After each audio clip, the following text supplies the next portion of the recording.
എന്നെ സംബന്ധിച്ച് അധികം വർക്കുകളൊന്നും ഞാൻ ചെയ്തിട്ടില്ല.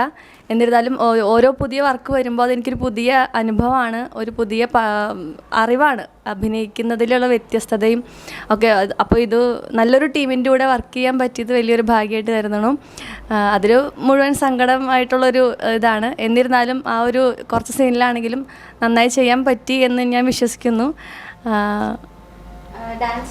ഡാൻസ് ടീച്ചറാണ് ഞാൻ. ആക്ച്വലി ഡാൻസ് ടീച്ചറാണ്, പ്രൊഫഷണൽ ഡാൻസാണ്. അഭിനയത്തിലോട്ട് വന്നിട്ട് കുറച്ച് നാളായിട്ടുള്ളൂ. ചെറുപ്പം മുതലേ അഭിനയിക്കാനൊക്കെ വളരെയധികം ഇഷ്ടമാണ്. പക്ഷേ അതിനുവേണ്ടി ശ്രമിച്ചിരുന്നില്ല. ഇപ്പോൾ ഈ ഒരു സമയമായപ്പോഴൊക്കെയാണ് അഭിനയത്തിലോട്ടൊന്ന് ഇറങ്ങി വന്നത്.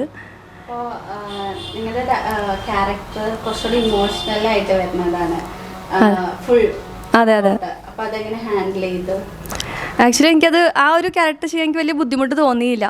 ഞാൻ ഈ ഇടയ്ക്ക് 2-3 വർക്ക് ചെയ്തതും സെയിം അത് മീൻസ് ഒരു വിഷമമുള്ളൊരു ക്യാരക്ടറായിട്ട് തന്നെയാണ് ഞാൻ ചെയ്തിരുന്ന 2-3. അപ്പോൾ അതിൻ്റെ ഒരു തുടർച്ച എന്നോണം എനിക്ക് ആ ഒരു പ്രാക്ടീസ് ഓൾറെഡി കിട്ടിയിട്ടുണ്ടായിരുന്നു ചെയ്യാനുള്ള. അപ്പോൾ എനിക്കത് അത്ര ബുദ്ധിമുട്ടായിട്ട് തോന്നിയില്ല. വിഷമം ചില സീനിൽ ചിലപ്പോഴൊക്കെ നമുക്കൊന്ന് സീൻ കഴിഞ്ഞ് ഒരു കട്ടൊക്കെ പറഞ്ഞു വരുമ്പോഴത്തേക്കും ചിലപ്പോൾ നമ്മൾ ആ ഇമോഷനിൽ നിന്ന് മാറിയിട്ടുണ്ടാവും. പിന്നെ വീണ്ടും അതിലോട്ട് തിരിച്ചു വരാൻ കുറച്ച് ചില സമയത്തൊക്കെ ബുദ്ധിമുട്ടിയിട്ടുണ്ട്. എന്നിരുന്നാലും എനിക്കത് കവർ ചെയ്യാൻ പറ്റി എന്നാണ് വിശ്വസിക്കുന്നത്. ശരിക്കും ഇങ്ങനത്തെ ഒരു ഫാമിലിയിൽ ഇങ്ങനെ ആയിരിക്കും, അല്ലെങ്കിൽ എങ്ങനെയായിരിക്കും അവരുടെ മാനസികാവസ്ഥ? ഞാനത് നമ്മൾ ഒരു ക്യാരക്ടർ ആവുമ്പോൾ കൂടുതലായിട്ട് അതിലോട്ട് ഡീപ്പായിട്ട് പോകണമല്ലോ. അപ്പോൾ നമുക്ക് ആ വിഷമം ഉള്ളിലോട്ട് കിട്ടണമെങ്കിൽ ഞാൻ ആ ക്യാരക്ടറായിട്ട് ശരിക്കും ജീവിക്കണം. അപ്പം ഞാനും അതേ ഇതിൽ തന്നെ എടുത്തു. എൻ്റെ ഫാമിലി അങ്ങനെയാണ്, ഞാൻ ഇങ്ങനെയാണ്, എനിക്ക് അങ്ങനെ ഒരു ഹസ്ബൻഡാണുള്ളത്. അപ്പോൾ ആ ഒരു ഇമോഷൻ ഞാൻ കൂടുതൽ എൻ്റെ മനസ്സിലോട്ട് ഇട്ട് ആ ഇമോഷൻ വരുത്താനാണ് ശ്രമിച്ചത്. അപ്പോൾ അത് ചെയ്യാൻ സാധിച്ചു. അതാണ് ഞാൻ ആദ്യം തന്നെ പറഞ്ഞു, ഭയങ്കര നല്ലൊരു എക്സ്പീരിയൻസ് ആയിരുന്നു. കാരണം എല്ലാവരും വലിയ ആർട്ടിസ്റ്റുകളാണ്. ഷിബുചേട്ടൻ്റെ കൂടെ വർക്ക് ചെയ്യാൻ, പിന്നെ ഷൈനി ചേച്ചി ഇത്രയേറെ വർക്ക് ചെയ്ത എക്സ്പീരിയൻസ് ഉള്ള ഷൈനി ചേച്ചിയുടെ കൂടെയൊക്കെ വർക്ക് ചെയ്യാൻ പറ്റുക എന്നുള്ളത് എൻ്റെ ഒരു വലിയൊരു ഭാഗ്യമാണ്. അതുപോലെ ബാലൻ ചേട്ടനാണെങ്കിലും ചേട്ടനാണെങ്കിലും അത്യാവശ്യം വർക്ക് ചെയ്തിട്ടുള്ള ഒരാളാണ്. അപ്പോൾ ഇവരുടെ കൂടെ വർക്ക് ചെയ്യാൻ പറ്റി. പിന്നെ എൻ്റെ പരിചയമുള്ളവരുമാണ് എല്ലാവരും. അപ്പോൾ വളരെയധികം സന്തോഷമുണ്ട് ഇവർ വർക്ക് ചെയ്യാൻ പറ്റിയതിൽ.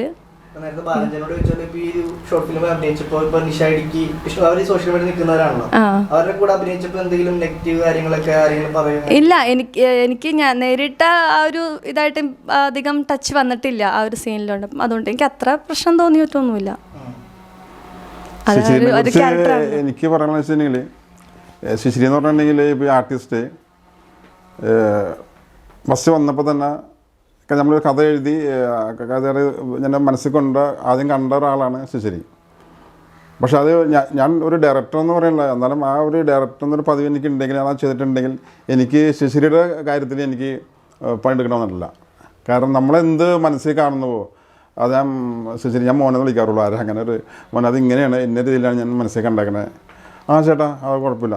പക്ഷെ നമ്മളത് മനസ്സിൽ കാണുന്ന കാര്യം അതിനപ്പുറത്തൊക്കെ ശിശിരി അത് ചെയ്തു തന്നെ. എനിക്ക് ആ പാത്രം കഴിയുമ്പോഴൊരു ലുക്കൊക്കെ ഉണ്ട്, അതൊക്കെ എനിക്ക് മനസ്സിൽ നിന്ന് ഇപ്പോഴും പോയിട്ടില്ല. അത് തന്നെ വളരെ സാഡായിട്ടുള്ള ഒരു സീനാണ്. മതൽമ വിഷമത്തോടെ നിൽക്കുന്ന അമ്മ നോക്കുന്ന സീനൊക്കെ.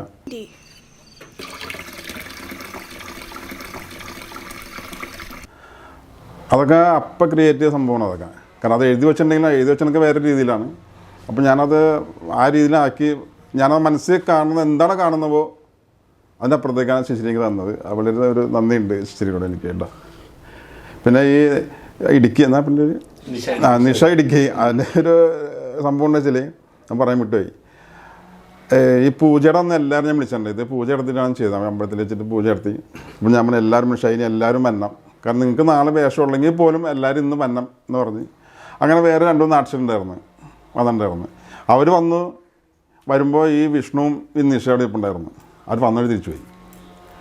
ഞങ്ങൾ ഇവരോടൊന്നും അഭിനയിക്കില്ല, ഞങ്ങൾക്ക് പറ്റില്ല. അപ്പോൾ ഞാൻ പറഞ്ഞ മോനെ ഇത് അങ്ങനത്തെ ഒരു സീനല്ല, അവർ വേറൊരു സൈഡിൽ അഭിനയിച്ചു പോകുന്ന ആൾക്കാരാണ്, ഇതാണ് യാതൊരു ബന്ധമില്ല, അവിടെ നിന്നുള്ള കഥ പോണത് അവരുള്ള ഇതിലെങ്കിലും അഭിനയിക്കണം നമ്മുടെ അവർ തിരിച്ചുപോയി. അങ്ങനെ ചെറിയൊരു പ്രശ്നം എനിക്കുണ്ടായിട്ടുണ്ട്. പക്ഷെ അത് നന്നായി എന്നാണ് എനിക്ക് തോന്നുന്നത്. കാരണം അതിനും നല്ല ആർട്ടിസ്റ്റുകൾ പിന്നെ എനിക്ക് വന്ന് ഇത് പറഞ്ഞപ്പോൾ തന്നെ വന്ന് അങ്ങനെ ഒരു സംഭവം എനിക്കുണ്ടായിരുന്നു.